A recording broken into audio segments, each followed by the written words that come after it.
తాజా అంశాన్ని చూస్తున్నాం.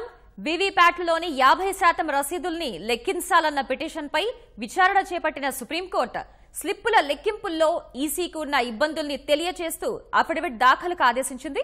దీనికి సంబంధించి పూర్తి వివరాలు మా ప్రతినిధి విద్యాసాగర్ అడిగి తెలుసుకుందాం. విద్యాసాగర్, వీవీప్యాట్ల స్లిప్పుల లెక్కింపుపై సుప్రీంకోర్టు విచారణ పూర్తి సమాచారం ఏంటి? శ్వేత, వీవీప్యాట్ స్లిప్పుల లెక్కింపును 50% పెంచాలంటూ దేశంలోని 21 ప్రతిపక్ష పార్టీలు దాఖలు చేసిన పిటిషన్ పై ఈ రోజు చీఫ్ జస్టిస్ రంజన్ గొగోయ్ నేతృత్వంలోని ద్విసభ్య ధర్మాసనం విచారణ చేపట్టింది.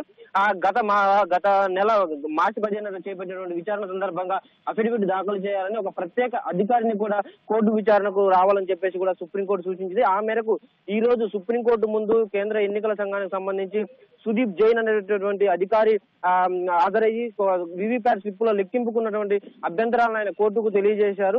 ఈ నేపథ్యంలోనే వీవీప్యాట్ స్లిప్పుల లెక్కింపులో ఈసీకున్న ఇబ్బందులు ఏంటో తెలియజేస్తూ అఫిడవిట్ దాఖలు చేయాలంటూ సుప్రీంకోర్టు ఆయన ఇచ్చిన సమాధానానికి ఆదేశాలు జారీ చేయడం జరిగింది. గురువారం సాయంత్రం 4 గంటల లోపు ఈ అఫిడవిట్ ను దాఖలు చేయాలి. తదుపరి విచారణ శుక్రవారం చేపడతామని చెప్పేసి కూడా సుప్రీంకోర్టు స్పష్టంగా తెలియజేయడం. అయితే ఈ సుప్రీంకోర్టులో ఈ రోజు జరిగినటువంటి వాదనలో ప్రధానంగా ఈసీపై సుప్రీంకోర్టు ప్రధాన న్యాయమూర్తి కొంత ఆగ్రహం వ్యక్తం చేశారు. ప్రతిపక్షాలు అదేవిధంగా ఎవరైతే ఓటర్లు ఉన్నారో వాళ్ళకు సందేహాలు లేవనెత్తుతున్నప్పుడు వాటిని నివృత్తి చేయాల్సిన బాధ్యత ఎలక్షన్ కమిషన్ మీద ఉన్నది.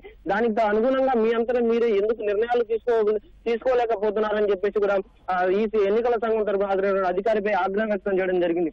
ముఖ్యంగా వీవీప్యాట్ స్లిప్పుల లెక్కింపును మీరు ఎందుకు పెంచలేకపోతున్నారు, ఎన్ని నియోజకవర్గాలకు మీరు ఎంత శాతం ఇప్పటి వరకు లెక్కిస్తున్నారని చెప్పగా ఎన్నికల సంఘం తరపు అధికారి పార్లమెంట్ నియోజకవర్గంలోని ఒక్కొక్క అసెంబ్లీ సెగ్మెంట్ కు ఒక్కో వీవీప్యాట్ ను తెరిచి లెక్కిస్తున్నామని చెప్పేసి సమాధానం జరిగింది. అంటే 4.4% మాత్రమే ఇప్పటి వరకు వీవీప్యాట్ స్లిప్పుల లెక్కింపు జరుగుతుంది.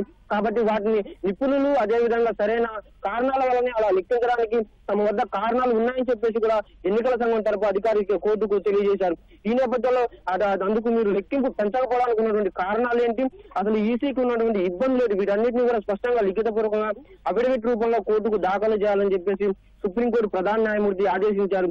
అయితే ఎన్నికల కమిషన్ తరఫున హాజరైనటువంటి సుదీప్ జైన్ కొంత కోర్టుకు ఇచ్చేటువంటి సమాచారంలో కొంత తడబడ్డారు. ఆయన 50% వీవీప్యాట్ల లెక్కింపు కుదరదు కాబట్టి ప్రతిపక్షాలు దాఖలు చేసినటువంటి పిటిషన్ కొట్టివేయాలన్న దానిపై సుప్రీంకోర్టు ఆగ్రహం వ్యక్తం చేసింది. ఎందుకంటే ప్రతిపక్ష పాత్ర పోషిస్తున్నటువంటి పార్టీలు దేశంలో ఒక బాధ్యతాయుతంగా ఉన్నాయి. వారికి వచ్చినటువంటి సందేహాలు అదేవిధంగా వారు లేవనెత్తుతున్న అంశాలపై ఈసీ స్పష్టంగా సమాధానం చెప్పాల్సి ఉందని చెప్పేసి ఆయన సుప్రీంకోర్టు ప్రధాన న్యాయమూర్తి జస్టిస్ రంజన్ గొగోయ్ స్పష్టం చేశారు. శ్వేత, ధన్యవాదాలు విద్యాసాగర్.